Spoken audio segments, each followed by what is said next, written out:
দর্শক আসসালামু আলাইকুম, পরিচয় দিয়ে প্রশ্ন করুন। আসসালামু আলাইকুম। ওয়ালাইকুম আসসালাম।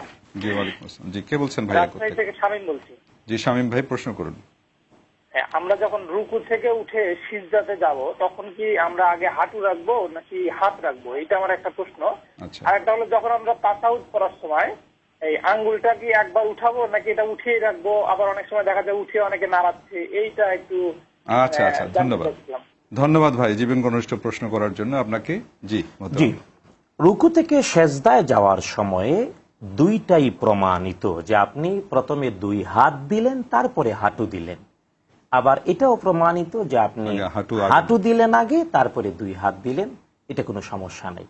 তবে অবশ্যই খেয়াল রাখা উচিত যাতে সেজদাটা ঠিক মতো হয়। রুকু থেকে সেজদায় যাওয়া এবং উঠা, এই ক্ষেত্রে কোনটা আগে উঠালেন কোনটা পরে দিলেন এ নিয়ে দুইটাই প্রমাণিত, হাত বা হাঁটু, তবে সেজদাটা যাতে 7 অঙ্গ দিয়ে যথাযথ হয়। জি মতন একটু ইন্টারাপ্ট করি। এই রুকু এতে আপনার যাওয়ার যে বিষয়টা বললেন, অনেকে দেখা যায় রুকুতে গেলেন পাটাকে এমন ধাবাস করে ফেলেন, খুব আওয়াজ করে ফেলেন, বিশেষ করে আমাদের ছোট ছোট বাচ্চারা করে থাকেন। এই ব্যাপারে বয়স্করাও করেন, যে এই বিষয়টা যদি একটু বলেন। মূল ব্যাপারটা হলো যে নামাজে আল্লাহ সুবহানাহু ওয়া তাআলার সামনে আমরা দাঁড়াই, জি এবং রাসূল সাল্লাল্লাহু তাআলা আলাইহি ওয়াসাল্লাম বর্ণনা করেছেন সহিহ মুসলিমের হাদিস, নামাজটা আল্লাহ তাআলার সাথে বান্দার আধা আধি ভাগ করা হয়েছে, অর্ধেক আল্লাহর অর্ধেক বান্দার।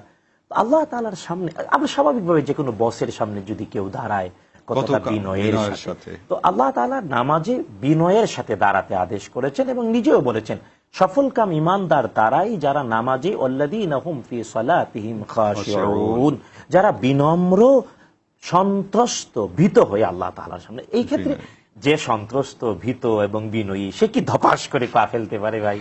সুতরাং এটা আল্লাহ তাআলা হেফাজত করেন। আর তাশাহুদে আঙ্গুলের ব্যাপারে, তাশাহুদে যখন আমরা দুই হাত রাখবো, বাম হাতটা একেবারে মানে হাঁটুর মধ্যে এইভাবে ধরবো, এইভাবে আমি বুঝলাম বাম হাত, আর ডান হাতটা এটা সুন্নাহ দ্বারা প্রমাণিত, যদি কেউ আমল না করে কোনো অসুবিধা নাই, তবে সুন্নাহ এভাবে প্রমাণ পাওয়া যায় 3টি আঙ্গুল ব্যান্ড করে বুড়ি আঙ্গুল দিয়ে 3টিকে চেপে ধরে এটাকে ফ্রি করে দেবে, এটার নামেই হলো শাহাদত আঙ্গুলি, এর দ্বারা সাক্ষী হয়। তো একেবারে আত্তাহিয়াতু থেকে শেষ পর্যন্ত এটা নাড়াবে।